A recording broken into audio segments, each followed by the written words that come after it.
En pantalla tenemos un compresor que trabaja con refrigerante R410A con su respectivo capilar, destinados a un sistema de aire acondicionado con una capacidad de 12.000 BTU hora. Vamos ahora a analizar lo que pasaría si yo a este sistema le cambio todo el gas refrigerante R410A y le coloco ahora refrigerante R32. Para poder determinar lo que pasa cuando hacemos este cambio, primero tenemos que decir lo siguiente: el gas refrigerante R32 es un refrigerante menos denso. Por lo general podemos decir que, aunque la densidad cambia con la temperatura, podemos decir menos denso, pero a su vez el refrigerante R32 es un refrigerante que posee en promedio 50% mayor poder de refrigeración.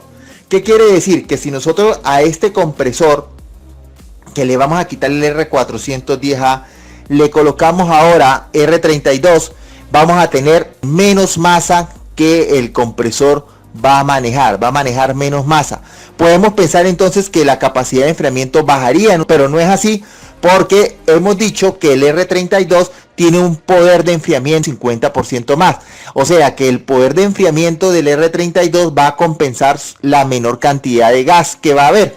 Si hacemos una operación matemática sencilla para intentar explicar lo que pasa, entonces tenemos ahora, fíjense que tenemos ahora un 5% de mayor capacidad de refrigeración. O sea que si nosotros a este compresor le quitamos el R410A y le ponemos R32 sin ver la otra parte del sistema, sin ver condensador, capilar ni evaporador, sino solamente enfocarnos ahí, se va a tener entonces una capacidad de refrigeración de un 5% superior por el cambio. Esa sería la primera parte que tenemos que evaluar.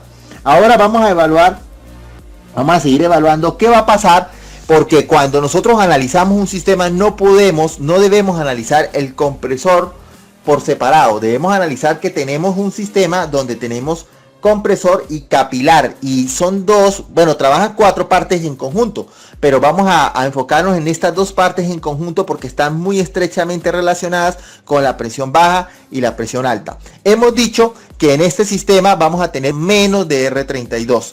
¿Y quién los controla a nosotros? El fluido, el compresor nos envía al refrigerante, pero hay otro sistema de control, hay otra parte que controla, que es el capilar. Entonces enfoquémonos en esta parte. ¿Qué va a pasar si nosotros tenemos este capilar que era para R410A y ahora le estamos colocando R32? Sucede que ahora vamos a tener menos masa porque tenemos el 70%, o sea que vamos a tener a nivel másico menos cantidad de R32. Por lo tanto, podemos analizar que este capilar puede estar demasiado exagerado para el R32 que tenemos, porque ahora tenemos menos masa. ¿Esto qué va a provocar? El hecho que tengamos un capilar un poco exagerado al que necesitamos nosotros con R32 va a originar que tengamos una presión por debajo un poco más baja de lo que necesitamos y una presión por arriba un poco más alta de la que necesitamos. ¿Por qué una presión más alta más arriba? Porque el refrigerante va a tener más dificultades para pasar para el evaporador.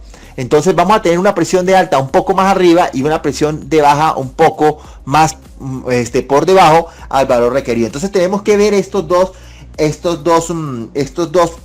partes en conjunto, compresor y capilar. Ahora, ¿qué va a ocurrir cuando hacemos la sustitución ya en base a lo que hemos dicho? Bueno, va a suceder lo siguiente. Si nosotros sacamos ejemplo, hablar de un valor, vamos a suponer que estamos quitando 700 gramos de R410A y estamos agregando los mismos 700 gramos, pero ahora de R32. Bueno, por lo dicho anteriormente, entonces vamos a tener, tal vez tengamos la misma capacidad de enfriamiento, porque el cambio de refrigerante, como dijimos, superaría la capacidad de enfriamiento del compresor, que se dijo este 105%. Si es verdad, se mantendría casi en el mismo valor, un poquitico más, pero ahora por culpa del capilar vamos a tener un capilar exagerado, vamos a tener una presión de alta más arriba de la que necesitamos. Entonces, ¿qué va a suceder? Que probablemente lo más seguro es que vamos a tener una presión alta un poquito más por arriba. De hecho, el R32 por sí solo tiene un poquito presión alta más arriba. Entonces el consumo eléctrico que nosotros vamos a tener para esta misma cantidad de refrigerante, si volvemos a poner los mismos 700 gramos, el consumo eléctrico va a ser mayor. O sea, vamos a tener la misma capacidad de enfriamiento, pero vamos a tener un compresor consumiendo mayor cantidad de electricidad. Entonces, por ahí sabemos que el cambio no es conveniente. Estamos perdiendo electricidad, estamos perdiendo costo de funcionamiento. Otra cosa que tenemos que tener claro, que si nosotros queremos entonces bajar el consumo eléctrico para que el compresor de R410A pueda soportar la electricidad que va a consumir, entonces tendríamos que colocar menos cantidad de gas refrigerante R32 para poder alcanzar la corriente nominal o el consumo nominal. Eso se ha estimado que si nosotros colocamos un 90% menos, ya no vamos a poner los mismos 700 gramos, sino vamos a poner un 90%, alrededor de 630 gramos. Entonces ahí sí tendríamos prácticamente el mismo consumo, pero ya no tendríamos la misma capacidad de enfriamiento. No tendríamos la misma capacidad de enfriamiento porque ya no vamos a tener la misma cantidad de gas refrigerante dentro del sistema. Entonces, ¿qué ocurre? Vamos a poder colocar el compresor a trabajar, tal vez lo podamos poner a trabajar, pero con una capacidad de enfriamiento menor. Entonces, en conclusión, siempre que nosotros tengamos un tipo de sistema de estos y hagamos el cambio de refrigerante, no va a haber manera, en ningún modo, el equipo va a poder tener el mismo rendimiento de eficiencia. Inclusive si yo, en vez de colocar los mismos 700 gramos, pongo más de 700 gramos, resulta que ahí también la capacidad de enfriamiento va a ser menor.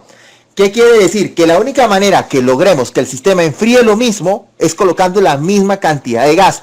Pero por lo dicho del capilar, vamos a tener una inestabilidad en las presiones, y esa inestabilidad de las presiones me va a traer un mayor consumo eléctrico porque la presión de alta arriba va a ser superior. A nivel de lubricación, ambos refrigerantes trabajan con aceite de tipo POE, muy frecuentemente POE 68, aunque el R32 realmente debería trabajar con un poquito de viscosidad menor porque su miscibilidad es menor a la del R410A, que contiene R125. Ese R125 que tiene el R410A es muy beneficioso para lo que es para la miscibilidad, para la lubricación. En cuanto a la temperatura de descarga, tenemos que tener claro que siempre que tenga un equipo que trabaja con R32 de forma espontánea, vamos a tener un valor de temperatura mayor a la descarga comparada al R32. Nos vemos en un próximo video.